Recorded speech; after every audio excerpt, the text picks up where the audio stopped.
What?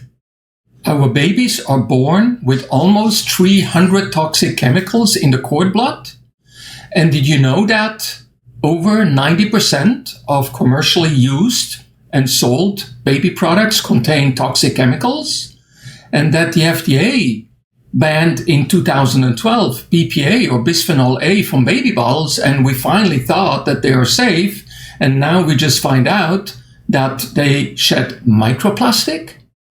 My name is Dr. Olivier Wenker. I'm also known as Dr. Ollie. And this video needs to be seen by every mother, mother-to-be, or grandparents. It is so important. As I said, our babies are born with almost 300 chemicals in the cord blood. Now, you need to be aware that the skin of the baby is about 30% thinner than adults. So that means that every lotion that you put on the skin, every soap, every product will go much faster into the skin and absorb into the baby. The other problem is that the blood-brain barrier is not developed until the 6th month after the baby is born. What does that mean? The barrier around the blood vessels that protects the brain from leaching chemicals from the blood into the brain is not fully yet developed. That means that chemicals can get much easier into the brain until the baby is about 6 months old. And it is shocking to know that about 82% of baby products contain formaldehyde, 67% contain 1,4-dioxide, and 61% contain both. And both are known carcinogens. And here's the study that showed that the cord blood contains 287 toxic chemicals. 180 of them cause cancer, 217 of them cause brain damage, and 208 of them cause abnormal development, such as endocrine dysfunction or delayed development of the child. Now, the Environmental Working Group, EWG, found out that 97 of baby bath bubble products contain chemicals, 95% of baby wipes, 92% of baby shampoos, and 91% of baby lotion. So over 90% in all these categories contain toxic chemicals. And that's what we use on our precious little ones. It's unbelievable. So a survey with 3,300 parents showed that in average, babies are exposed to about 27 toxic chemicals per day. These chemicals are in shampoos, baby lotion, soaps, diaper creams, sunscreens, and other baby products. And we know that these chemicals cause cancer, brain damage, allergies, hormonal disruptions, and development delays. This is what we are doing to our little ones, our precious one. It's just a disaster. Now, another thing is, how clean do we keep our babies? How often do we give them a bath, for example? Well, it shows that the average baby in the US is bathed 4 times a week. The average baby in the US is also shampooed 3 times a week. That means that the average baby is exposed to 66 toxic chemicals every single week from baths and shampoo products alone. And a whopping 78%, almost 80% of these babies develop skin rashes from these so-called neutral or low allergenic products. It's just like difficult to understand. Now, it was concluded in quite a few studies that our children and babies are not safe. 82% of children are exposed weekly to dangerous chemicals damaging the brain, and 69% to chemicals that disrupt the hormonal system. And 80% of the product marked as gentle and non-irritating cause allergies and redness of the skin. Now, another problem is that endocrine disruptors can inherit down to future generations. We know from studies that they attach as so-called epigenetic tags and can be inherited 4 generations down, which means that what you do today may have a huge impact 3, 4, 5 generations down. These children will be born with diabetes, with cancers, and with other diseases that are caused by what you are consuming today and what kind of products you are buying today. We also have strong evidence that childhood obesity in the past decades comes from human exposure to endocrine disrupting chemicals and is the cause for this pandemic in obesity and obesity-related metabolic disorders.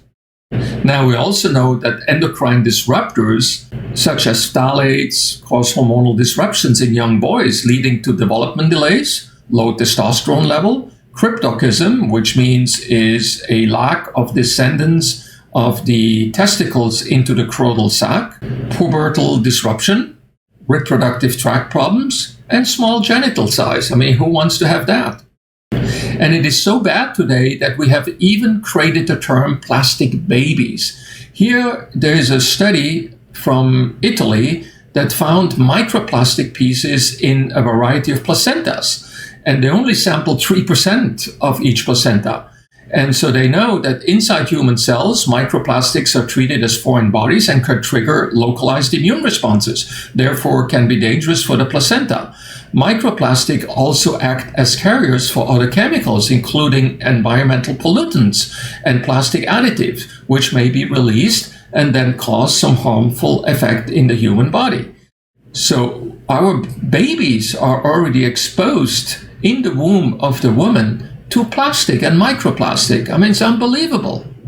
And it's so unbelievable that even a new term was created called plasticenta for a placenta full of plastic. Unbelievable.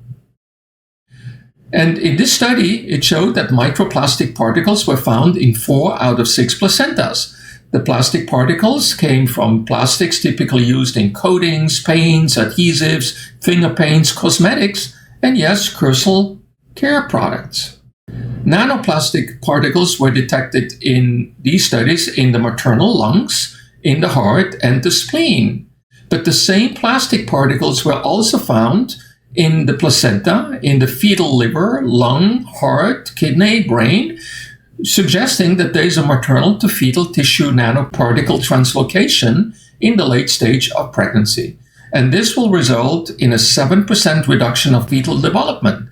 In other words, we are flooding the fetuses in the womb of the woman with little plastic pieces. Now, what is microplastic? By definition, microplastic are plastic pieces smaller than 5 millimeters. When they're smaller than 1 millimeter, we call them microbeads, and when they're nano-sized, we call them nanoplastic particles. The pieces are now in every major waterway, in lakes, in oceans. They're part of the Earth's pollution. They made it into our food chain, and we now consume microplastic not only via personal care and household products, but also via food and beverages. Now, microplastics are added to toothpaste, to lotions, to shampoos. They're added to be a filler, so the company can sell you a bigger tube of toothpaste for more money, which contains 10 or 20% microplastic. It's just, again, unbelievable. In fact, one study showed that they are present in about 80% of body washes, face washes, scrubs, and lotions. And you find these microplastics in cleaning products, cosmetics, paints, and detergents. These microplastic pieces are really everywhere. Now, global production of plastic has surpassed 400 million tons a year. And 40% is used as single-use plastic in packaging and therefore hugely contributes to the levels of plastic waste and plastic pollution. Now, practically all microplastic containing products, such as personal care products, shampoos, toothpaste, they're all rinsable. In other words, they will find its way into the waterways, into the water treatment plants. And the water treatment plants are not able to filter out plastic pieces. So they then go into the water, and with the water, they will be sprayed on the fields, for example, and then you will take it on with your nutrition. And we know that about a third of all these microplastic pieces end up in our water. In fact, a very recent study of tap water, drinking water in China, showed that there's a significant amount of microplastic and nanoplastic in the drinking water. Now, microplastic interacts with essential ecosystems such as water, soil microbes, and even plant pollinators such as bees. The widespread presence of micro and nanoplastic and the environmental persistence represent an emerging global threat to vital ecosystems. Now, most plastics, including many reported as biodegradable, are actually more prone to disintegrate rather than to degrade. Disintegration of plastic leads to microplastic, microbeads, and nanoplastic. So degradation, or better decomposition of plastic, may take from a few years up to 1,400 years for the plastic to decompose. This depends on the type of plastic, the amount of sunlight, and other factors. And here you see a table that shows that a small film of plastic may decompose in about 2 years, but fibers will take at least 200 to 500 years. Plastic bottle, by the way, around 450 years. Plastic beads, about 800 years. And very small nanoplastic and very small nanobeads will take up to 1,400 years to degrade and to disappear. And here you see plastic bottles take approximately 450 years to degrade. So let's talk a little bit about plastic bottles and babies, because the topic today is still, what are we doing to our babies and what can we do to avoid the damage we're doing to our babies? So let's look at these plastic bottles that baby use, the baby bottles, right? Now, we thought that after the FDA banned in 2012 the bisphenol A or BPA, that plastic bottles were safe and that you could add your baby formula or your breast milk into the baby bottle, warm it up, and give it safely to your baby. That's not the case, because I'm going to show you very recent studies that show some completely different picture. So most baby bottles today contain polypropylene, which is a very common in plasticware and is today a very common source of microplastic. In fact, 83% of all the baby bottles on the market contain polypropylene. And there's only a small number of manufacturers that basically covers 70% of the market in baby bottles, and they all use polypropylene. And so the news headlines show really a scary picture. Here you see baby bottles can shed millions of microplastic particles, the study shows. Another study shows plastic baby bottles shed microplastic when heated. Should you be worried? Of course you should be worried. I mean, if the bottle is shedding microplastic and the baby is drinking microplastic, I mean, this will accumulate and cause damage in that body. I mean, of course we need to be worried. And here's the recently published study that demonstrated that plastic baby bottles made of polypropylene released microplastic with values as high, listen up, values as high as 16.2 million particles per liter. Individual infant exposure was found to range between 15,000 and 4.5 million plastic pieces per day. Infant microplastic exposure is therefore much, much larger than we ever thought. So what should you do if you need to feed your baby? Well, here are a few recommendations. As most baby bottles are in fact made of polypropylene, it is recommended that you, of course, need to sterilize it. After sterilization, you rinse them with cold water and you let them cool down and dry before you fill them with the baby formula or the breast milk. The baby formula or the breast milk should be also heated in a glass container and not in this plastic baby bottle, and should only be then added into the plastic bottle, which should be kept cool. Don't shake the baby bottle after it's filled with the hot milk or the hot baby formula, because it will release hundreds of thousands of microplastic pieces in this baby food. And never microwave the baby bottle. Best is probably to use glass or stainless steel based bottles or zippy cups. They typically have a plastic around it, so when they fall down they don't go in all pieces. Now, what are the recommendations if you breastfeed? Because today a lot of women, when they breastfeed, they use little silicone pads or plastic pads to protect the nipple. And we know that most breastfeeding implements, the so-called nipple shields, are made, again, of polypropylene and shed microplastic. So sterilize them after the use, let them cool down, rinse them with cold water before using them again to minimize microplastic shedding and therefore uptake into the baby. So microplastic is really everywhere. I mean, independent of baby and the baby products. Microplastic is being consumed by a majority of the human beings. Here's a study from Australia that looked at 50 different studies to estimate how much microplastic or plastic in general a human is consuming. And they found that people in average ingest about 5 grams of plastic per week. That's the equivalent of 1 credit card. That's about 20 grams per month, or a quarter kilo, 250 grams per year. And here you see your monthly supply, the eating of 4 full credit cards. Bon appetit. Now, another shocking news is when you buy cheap tea bags, where you can have a box with like 20 or 30 tea bags for a few dollars.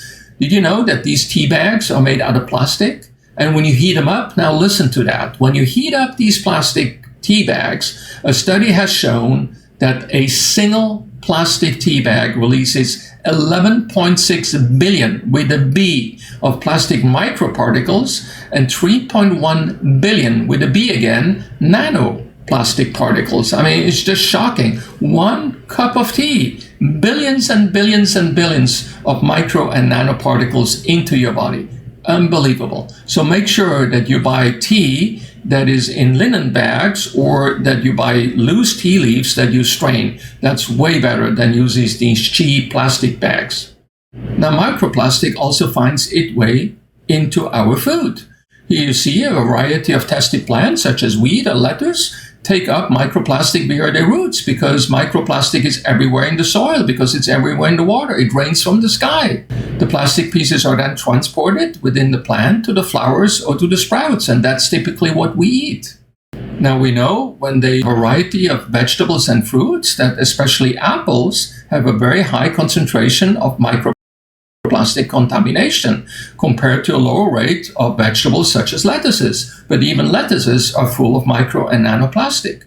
So now, what is the human toxicity of microplastic? Now, we know that when plastic particles break down, they gain new physical and chemical properties, increasing the risk that they will have again another toxic effect on the organism. Internal nanosized particles can cause inflammation, go across the blood-brain barrier, go across the placenta, cause changes in gene expression and biochemical reaction, and even cause changes in behavior. Other toxicity is that in addition to being toxic themselves, microplastic can also act as carrier for other toxins, enable them to get into our body.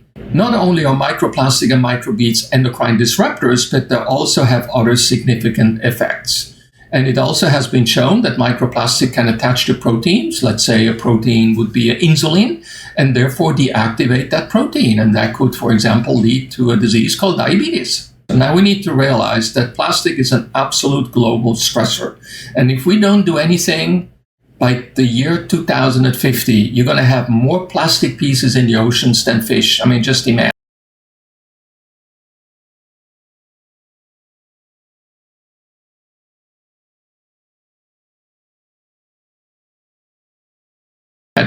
So please do your best to reduce the plastic footprint, not just for your baby, but also for Mother Earth and for everybody living on this planet. So if you want to know more about microplastic, I created an entire video, 30-40 minutes long, about microplastic, and you can see this as one of the bonus videos for those who decide to support us financially by purchasing a product, either a download or a DVD or any of the offers that we have. When you do that, you have access to an additional 5 bonus videos that will teach you a lot of good things, including here a video about microplastic. So the final question is really, when it comes to our babies and our most vulnerable in this population, what in the world are we doing, right? I mean, I just told you how many bad products are out there. What are we using on our babies? How we basically just bathing them and washing them in toxins. It's just unbelievable. But there's a solution, right? There are companies that offer really good, healthy products, and Young Living is one of them. Young Living offers an entire seedlings line. Yeah, seedlings, small plants for little babies, right? Seedlings, that's how it's called, a seedlings line, and that line includes baby lotion, wash and shampoo, baby diaper rash cream, baby wipes, baby oil, baby linen spray. So a whole product line with gentle, chemical-free products, plastic-free products for your babies. And these seedlings products, like for example, the baby wipes, cannot just be used on babies. I use them all the time when I have to fix something in the garage, on the car, or my trailer, and I have all these greasy hands. I use a little bit lemon essential oil and the Seedlings baby